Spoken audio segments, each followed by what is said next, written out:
And the whole idea of rulers ruling over society is more or less not exactly what it seems.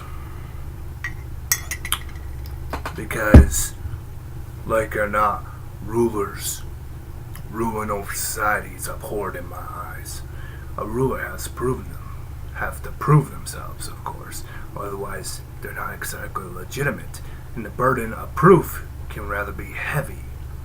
As one of the most famous anarchists pointed out, it is an idea that goes as far back as the Renaissance. Well, that's an idea that I'm intending to stick to. The burdens of proof are rather not heavy and have to be proven to be legitimate, or else they're illegitimate and they must be dismantled from the top all the way down to the bottom, because often, even if they are legitimate, the rest of the entire thing is rotten, or if they're rotten, then the entire system is rotten. It takes one apple to make the rest of them bad.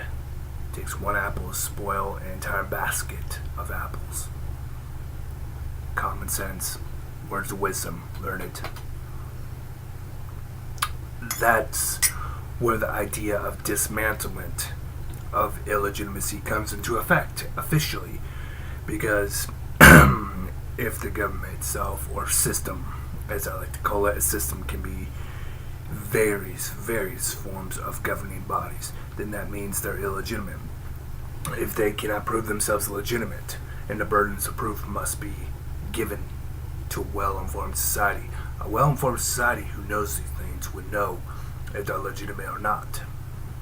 Unfortunately, that be said, there's kind of been a little influx. And I'll get to that in a second.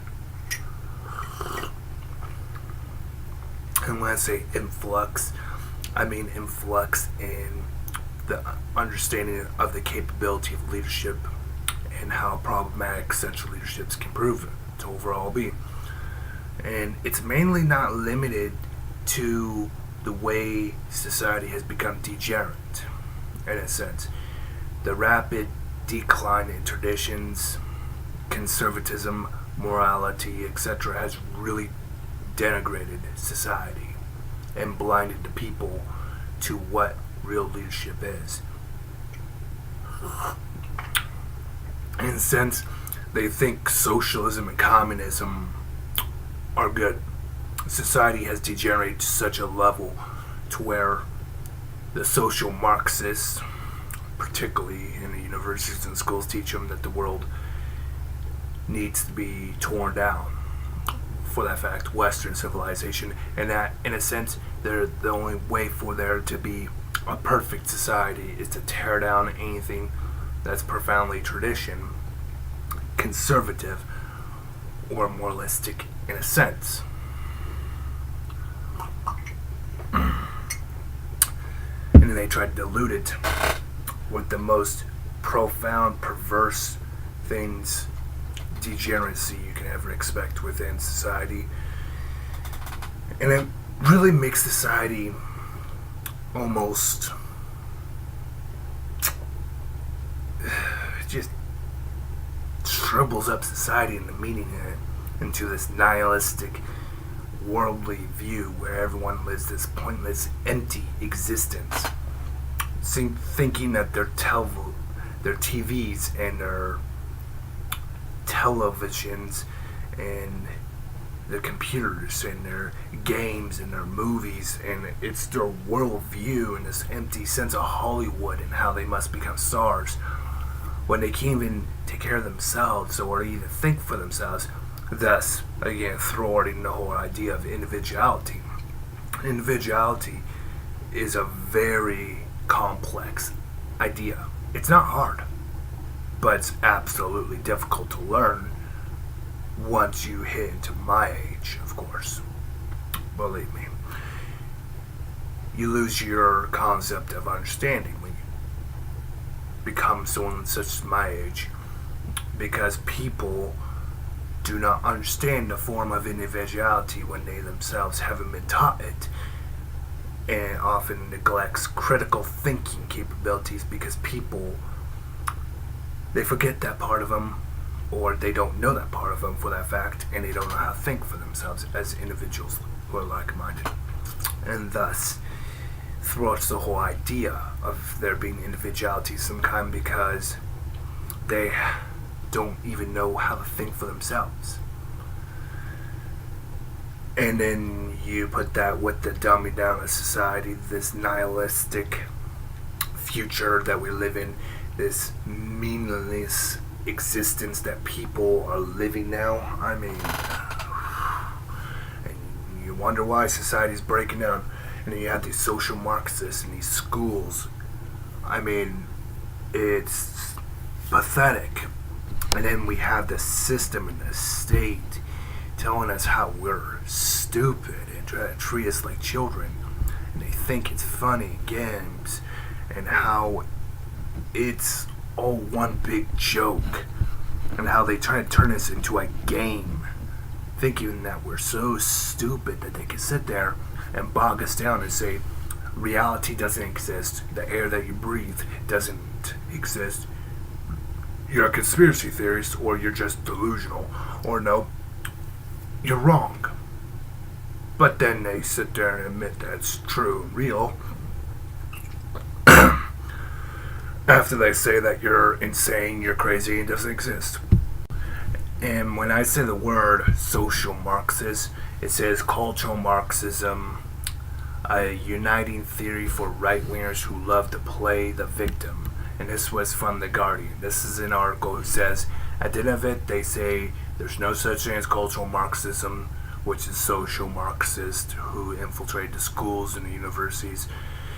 And there's a book called The Prison Notes. I've read some of it, not very much. I mean, I could barely read the thing, but I listened to a lot of things and documentaries on it, and believe me, it all tells the same story, because I'm more receptive towards being fed YouTube videos and listening to all these things and audio recordings and etc.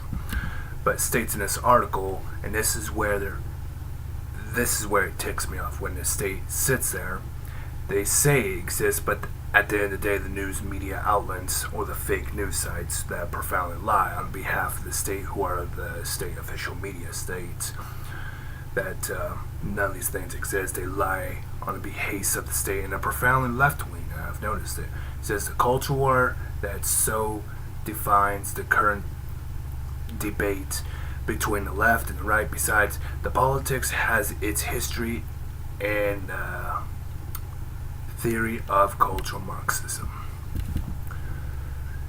And it says here, blah blah blah, what they talk about, the tale varies and the telling, but the theory of cultural Marxism is illiterate to the fancy of the right. Sorry, I may have pronounced some of those words a little more wrong, but let's just put it this way. Let's just go down past all this bullshit, because at the end they say it doesn't make sense, you're delusional, blah blah blah. The idea of cultural Marxism, conspiracy, has also endured and is in the absence of a genuine clash of ideas about the way the economy should be run. No, see, here's where it pisses me off.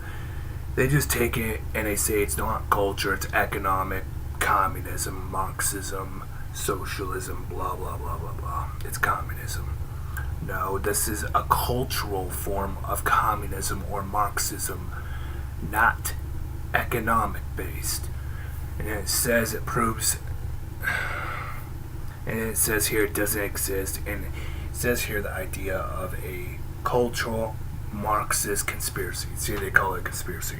And at the end of it, they say, again, it does not exist. And it says, until that changes, the right will always be able to offer their story of victimhood and conspiracy with the same hopes of success. See, they use the word victimhood and conspiracy by saying cultural Marxism doesn't exist. But yet, If you were to point this at the left, actually does all these things a lot more than the right, in particular in a huge concept within an extremely dumbed down society that we live in. They do play the victim. Even after the members engage in acts of terrorism, attempt to commit acts of terrorism, hurt people, and even been known to kill people, and they still play them as the victims. Especially the Muslims now that they sided with. And they act like you're so stupid because in their dystopia-based belief, the white man, anyone profoundly white, Western, and preferably for that matter, a male, is the enemy. And how people like us are the enemy of their dystopia-based beliefs, which is by its own account sickening, and how they side with the state above all else, and that's what makes me reject them. That's why I call myself a reactionary anarchist.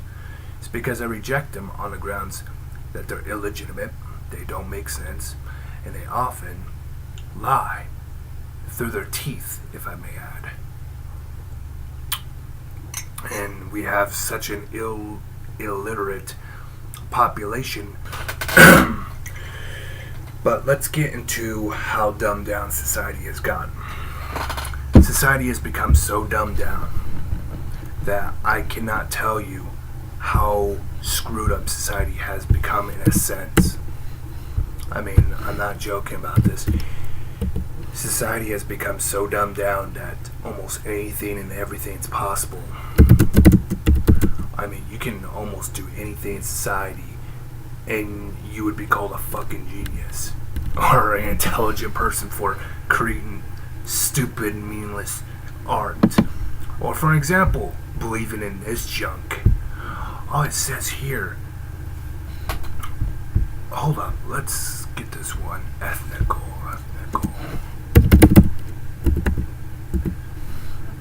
Ethnics. There you go. Now I'm gonna show something. And it's the dumbest thing that you can ever see. Let's go to this. You remember Richard Spencer, the supposedly neo-Nazi that was punched during Donald Trump's inauguration day? Well, it's funny how left-wingers are sitting there saying it's okay, but yet if a right-winger were to punch a black guy, they would make it like it's the end of the freaking world. Oh my god, racist, hate crime. But the guy who punched Spencer never got caught. First off, that's what pisses me off. Second off, it's how the left is glorifying it like it's this big achievement.